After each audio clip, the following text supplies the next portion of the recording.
Assalamualaikum warahmatullahi wabarakatuh.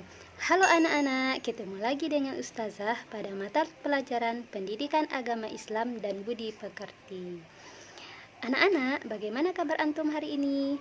Semoga berada dalam keadaan sehat walafiat. Oke anak-anak, kita hari ini membahas materi tentang sujud tilawah. Sudah adakah yang tahu apa itu sujud tilawah?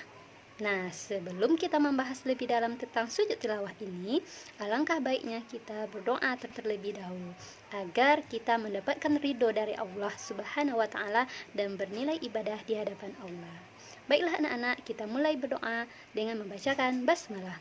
Bismillahirrahmanirrahim. Rabbi zidni ilman walzu'ni fahman. Nah, anak-anak, sebelum kita membahas lebih dalam tentang sujud tilawah ini, Ustazah akan menyampaikan tujuan pembelajaran kita hari ini. Yang mana tujuan pembelajaran kita adalah sebagaimana yang terdapat di samping ini.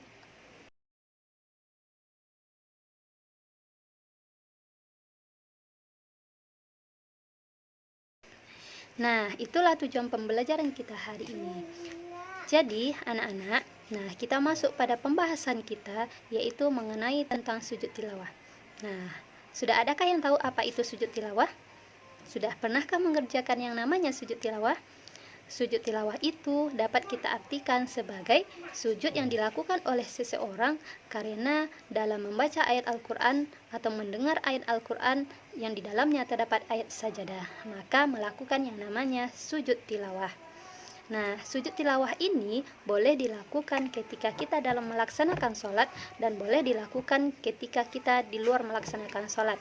Nah, tetapi ketika kita melaksanakan sujud tilawah itu di luar dalam melaksanakan sholat, maka tentu harus memenuhi rukun-rukun tertentu. Nah, apa saja rukun-rukun yang harus kita penuhi? Nah, yang pertama yaitu menghadap kiblat, yang kedua kita niat melakukan yang namanya sujud tilawah, yang ketiga kita takbiratul ihram, yang keempat kita cukup melakukan sujud satu kali, kemudian kita bangkit dari sujud, kemudian kita salam. Nah, itu dia yang harus kita penuhi ketika kita dalam melakukan sujud tilawah ketika berada di luar melaksanakan sholat. Nah, kemudian apa dalil tentang sujud tilawah ini? Nah, sebagaimana terdapat di dalam hadis riwayat Bukhari Muslim bahwa Rasulullah Shallallahu Alaihi Wasallam pernah dalam membaca ayat Al-Quran bertemu dengan ayat sajadah. Kemudian beliau langsung melakukan yang namanya sujud tilawah. Apa saja contoh-contoh ayat sajadah itu? Nah, ayat-ayat sajadah itu contohnya terdapat dalam surat Al-A'raf ayat 105, surat Al-Sajadah ayat 15, kemudian surat Al-Isra ayat 109, dan masih banyak lagi ayat-ayat mengenai tentang ayat as-sajadah ini. Silahkan dicari ayat-ayat apa saja ya. Nah, kemudian apa doa yang kita baca ketika kita dalam melakukan sujud tilawah ini?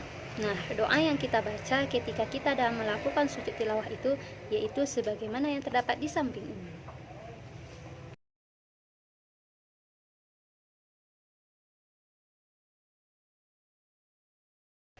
Nah, itulah pembelajaran kita hari ini. Semoga bermanfaat. Kita sudahi dengan membacakan hamdalah dan doa kafaratul majelis. Alhamdulillahirabbil alamin. Subhanakallahumma wa bihamdika asyhadu an la ilaha illa anta astaghfiruka wa atubu ilaik. Assalamualaikum warahmatullahi wabarakatuh.